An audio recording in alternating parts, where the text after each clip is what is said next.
"If you permit, I can fix it," said the janitor's daughter.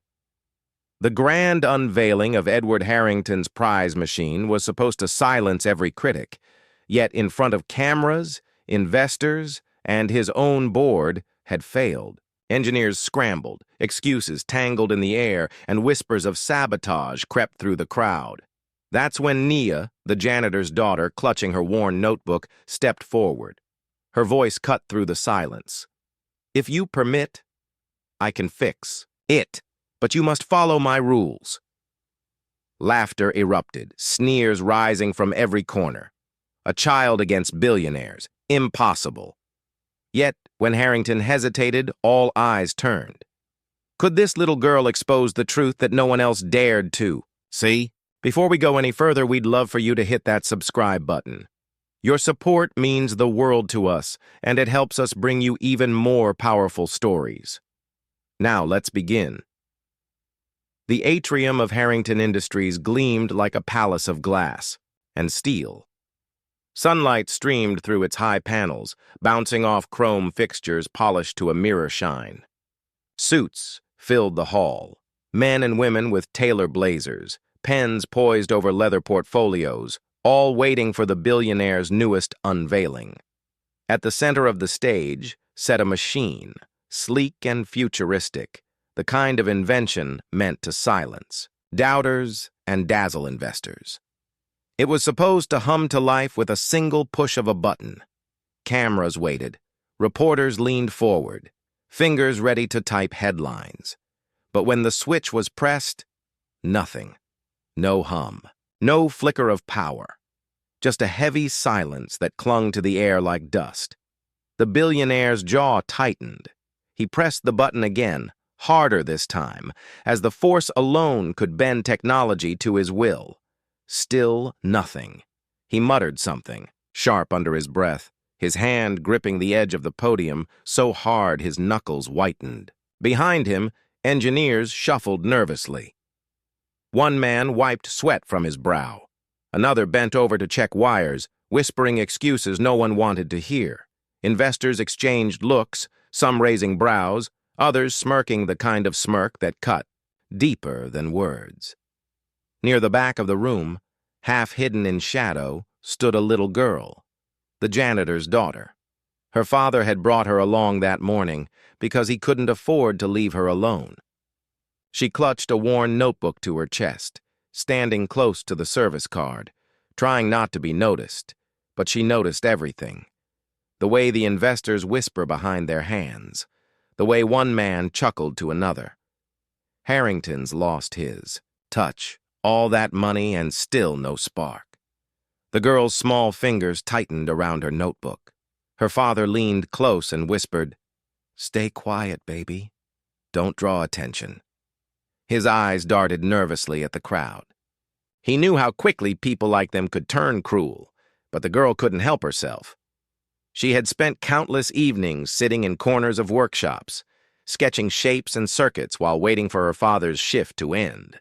She recognized the machine. She had drawn it in her notebook. The silence in the hall grew heavier, pressing against the billionaire's shoulders. Investors checked their watches. Some began to murmur about pulling out. And then, from the back of the hall, a small but steady voice broke the air. "If you permit, I can fix it." Heads turned. Some laughed immediately, a low ripple of mockery running across the room. Others looked back with confusion. The janitor froze, shame and fear filling his chest. He whispered hoarsely, "Stop it. Don't embarrass us." But the girl didn't look away. Her dark eyes locked on the stage, her voice carrying again, firmer this time. "If you permit, I can fix it." The billionaire turned. For a moment, he seemed almost unsure if he had heard correctly. A child's voice in a hall of power. His lips curled. Not quite a smile, not quite anger, just disbelief. And in that moment, the room shifted. All eyes on the girl who should not have spoken, the daughter of the man sweeping floors, daring to challenge the silence. A low current of whispers ran through the atrium, the kind that pricks skin. Laptops clicked shut. A camera. Operator adjusted his focus, bored already at the service rail. The janitor clenched his mop, eyes shiny with worry. He leaned toward his daughter and breathed barely audible. "Nia, please." She eased her notebook against her chest, steadying herself with one breath. Then, another. The paper smelled faintly of pencil and dust. Her thumbs smoothed the torn edge, a ritual she always used before a test. Two investors near the aisle traded gossip just behind the curl of a palm. "PR disaster," one muttered. "Is this a skit?" The other snickered, a third voice softer. Harrington looked shaken, finally human. On stage, Edward Harrington rolled his cuff, once then again like he needed his hands to do something. The overheads warmed his face, a thin sheen of sweat dotting his temple. He looked at the child, then at the machine that betrayed him, then at the wall of eyes waiting to see him fail. Security shifted. A publicist in navy heels crept toward a microphone, ready to rescue the moment with a statement. Harrington lifted a finger and she froze. Silence thickened. He spoke without looking away from the girl. "What did you say?" Nia didn't flinch. "If you permit, I can fix it," she said. Voice clean, not loud, but clear enough to slice through. The murmur. "But you must follow my rules." A cough of laughter bubbled from the back. A young engineer scoffed under his breath. "This isn't a school project," his friend replied. "Relax, she'll freeze at the first wire." The janitor swallowed and touched Nia's elbow. She felt the tremor in his hand. She set her palm over his knuckles. One small squeeze, then stepped into the aisle. Her sneakers whispered on the polished floor. Heads tracked her like a spotlight, without a lamp. Halfway down, a woman in pearls leaned outward and not so quietly asked, "Sweetheart, do you even know what that thing does?" Nia met her eyes, not rude, just steady. "Enough to help," she said and kept walking. Harrington's voice found a lower register. "Your rules." Nia stopped at the foot of the stage. She opened her notebook, graph paper, pencil sketches, margins, crowded with arrows. She spoke as if counting on her fingers. Rule 1, silence. No talking over me. Rule 2, space. No one touches the unit. Rule 3, trust. If a step feels strange, let me finish it anyway. A beat. And Rule 4, no cameras in my face while I think. A cameraman exhaled, annoyed, and lowered his rig by an inch. The publicist's jaw tightened. The investors' group chat lit screens like a tiny constellation. Thumbs hovered. Harrington studied. Her. Not the novelty of a kid on his stage, but the way she held herself, the way her eyes kept returning to the same panel on the machine like a compass finding north. He looked toward the engineers. One gave a helpless shrug. Another busied himself with a cable head already checked. "Mr. Harrington," the publicist whispered, "this could backfire." "It already has," he said, almost to himself. He tapped his wedding band once against the podium. Metal on wood, a small, lonely sound. Then he nodded to Nia. "All right, your rules." A thin breath moved through the crowd, half relief, half disbelief. Security eased. The publicist pinched the bridge of her nose. The janitor pressed a fist to his lips, eyes closed, a short prayer fizzing out between his teeth. Nia climbed the steps. At the top, she paused, tucked a coil of hair behind her ear, and set her notebook on the podium's edge. Her fingertips hovered above the machine, not touching. Not yet, feeling for warmth, listening for the story, a silent thing still tells. The unit smelled faintly of heated plastic and ozone that never quite arrived. Behind her, two engineers conferred in a hushed rasp. "She'll short it." "Letter." Board's leaving anyway." Nia inhaled slow. The atrium exhaled with her silence. She reminded. Not harsh, just firm. Words tapered off like a dial turning down. She rolled her sleeves, checked the floor for static mats, shifted her weight until her stance felt anchored. Harrington moved a half step back, granting space. He watched her eyes more than her hands now, the way they mapped the chassis, the plates, the access seam. She tapped the corner of her notebook twice. An old habit she didn't know he noticed. Permission had been given. The room at last held still. And at the edge of that stillness, like the moment before a diver breaks the surface, Nia reached for the first latch. The latch gave way with a soft metallic click. The sound seemed louder than it should have, echoing into the atrium like the crack of a judge's gavel. Nia steadied her breathing, then crouched low, her knees pressing into the cool stage floor. She whispered almost to herself, panels misaligned. Her fingers slid under the seam and lifted gently. A faint smell of burnt plastic rose up, sharp and accurate. Her nose wrinkled. From the crowd, a man muttered, "Child's playing mechanic now." Another voice chuckled, "What's next? She'll pull a rabbit out." The snickers ran in waves, small but cutting. Nia ignored them. She set the panel aside carefully like it was glass. Inside, bundles of wires coiled in neat rows, some gleaming, others frayed at the edges. Her eyes narrowed. She held up one wire. Copper strands split like dry hair. This isn't wear, she thought, tracing the clean cut with her thumb. Someone did this. Behind her, Harrington's brow furrowed. He leaned forward just enough to see. His chest tightened at the thought, though he said nothing. Nia tapped her notebook with the back of her pencil. Tiny sketches lined the page. The same wiring patterns drawn weeks earlier. She remembered waiting for her father in the maintenance wing, tracing circuits with idle fascination. She wasn't improvising, she was confirming. "Rule 2, she said softly, glancing over her shoulder. "No one touches." The engineer stiffened, caught in the act of leaning too close. One raised his palms and mocked surrender, rolling his eyes. The other whispered, "She's buying time." Nia picked up a small screwdriver from the side tray. Its handle slick with another's nervous sweat.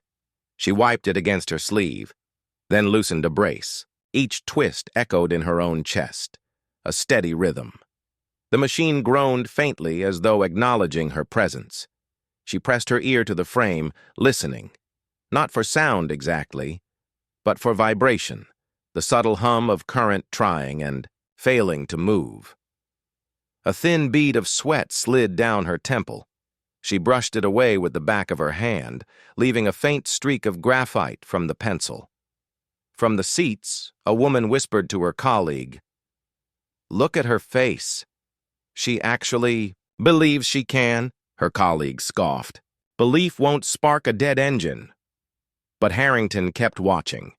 His jaw slack now, less from anger, more from wonder. The child wasn't flinching.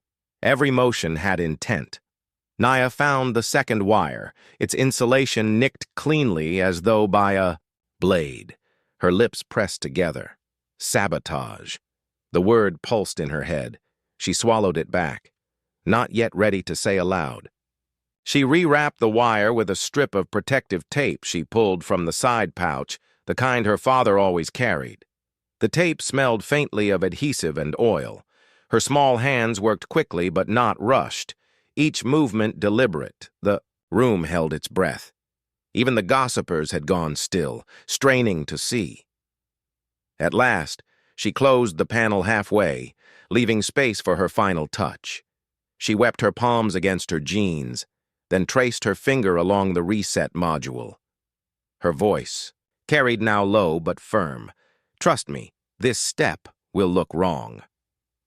Harrington's heart knocked against his ribs. He wanted to stop her, to reclaim control, but the words stuck in his throat. His head gave a single nod. Nia pressed 2 switches out of order, a sequence none of the engineers would have dared.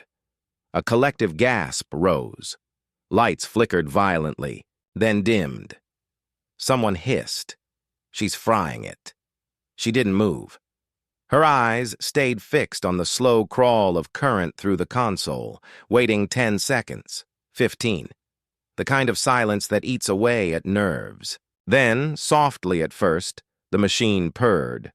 A low vibration swelled, humming against the floor beneath her knees. Lights blinked alive one by one, like a constellation dawning in the dark. The investors jolted upright. Engineers froze mid-breath. Even the janitor's mop clattered to the ground, his hand too weak to hold it. The machine wasn't just alive, it was steady, balanced, functional. But Naya wasn't finished. She stood slowly, brushed her palms, and opened her notebook wide to the final page. A crude but accurate diagram of the wiring lay sketched in pencil, arrows circling the very wires she had repaired. She looked straight at Harrington now, her chest rising and falling. "This wasn't an accident," she said, her voice carrying further than anyone thought possible for someone her size. "Someone wanted this to fail." The crowd erupted in overlapping whispers. "Did she say sabotage?" "She's bluffing." "No, look at the cuts." Harrington's stomach dropped. His empire hadn't just suffered embarrassment. It had been targeted, and the only person brave enough to speak it aloud was the janitor's daughter. He drew a long breath, eyes never leaving hers. The hall, around them, blurred into insignificance. It was just him, the machine, and the girl who had dared to believe she could. And the hum of the machine, steady, alive, filling the silence with proof. The hum grew louder, steady as a heartbeat, filling every corner of the atrium. The once mocking silence of the crowd shifted into something heavier, respect laced with disbelief. Nia closed her notebook with a soft snap, the worn cardboard cover pressing flat against the pencil marks. She held it to her chest like a shield, but her eyes didn't lower. They stayed fixed on Harrington. For a long moment, the billionaire didn't move. His fingers tapped against his thigh, a nervous rhythm he couldn't suppress. Then slowly he stepped forward, one polished shoe at a time. He crouched until his eyes were level with hers. Up close, the details of his face betrayed him. The lines carved deep from years of keeping. Power, the thin tremor in his jaw, the surprise fighting with pride in his eyes. "How did you know?" he asked, his voice quieter than it had been all morning. Nia swallowed. Her throat was dry, but her words came clear. "I've been watching, listening. Every night my father worked. I drew it piece by piece, and today, the cuts looked wrong. Machines don't break like that." She tilted her head. "People break them." Behind them, investors shifted uncomfortably. One murmured, "She's right. Clean cuts, deliberate." Another whispered, "This could ruin the whole board if it leaks." Harrington's jaw tightened. He heard them, but he didn't answer them. His gaze stayed locked on the child. The janitor had moved to the edge of the stage now, his mop forgotten on the floor. His hands shook as he gripped the railing, torn between pride and fear. He wanted to rush forward, scoop her away from the spotlight, but something in her stance stopped him. She wasn't afraid. She stood straighter than he had ever dared. A cough broke the tension. One of the engineers, the one who had scoffed earlier, stepped forward. "Mr. Harrington, we should verify her claim." Naya didn't look at him. She simply flipped her notebook open again, showing the sketch of the wiring, every line traced, every fault circled. The pencil marks weren't neat, but they were exact. "Check if you like," she said, steady as stone. The engineer's words caught in his throat. He looked down at the page, then at the glowing machine, then back again. His lips pressed into silence. The crowd murmured louder. "The kid just outthink the entire team." She saved his face, his company, and she's just what, tent? The sound of it all pressed against Harrington's chest. For years, he had been the man in control, the one commanding rooms like this. Yet in this moment, his empire, his pride, even his reputation had been rescued not by his brilliance, but by the quiet courage of a janitor's daughter. His throat tightened for the first time in a long time. He lowered his head. He bent until he was eye to eye with her and said, voice carrying across the hall, "Today, she isn't the janitor's daughter. She is the reason we still stand." A hush swept through the atrium. The investors, once ready to flee, now sat stunned, their pens still, their deals forgotten. Cameras clicked like rain, flashes scattering across the glass walls. The janitor blinked hard, his chest rising sharp and uneven. Pride burned through, the shame that had long been his back. His daughter had spoken, and the world had listened. Nia tucked her notebook under her arm. She didn't smile, not yet. Her face stayed calm, like she had simply done what was needed. The hum of the machine continued steady and strong, proof that her rules had worked. And in that echo, a quiet truth settled over them all. Sometimes the smallest voice carries the power to save everything. Nia proved that courage doesn't come from power or wealth. It comes from daring to step forward when no one else will. What did you take from her story? Let me know your thoughts in the comments, and don't forget to like, subscribe, and share this video so more people can hear stories that remind us what true strength looks like.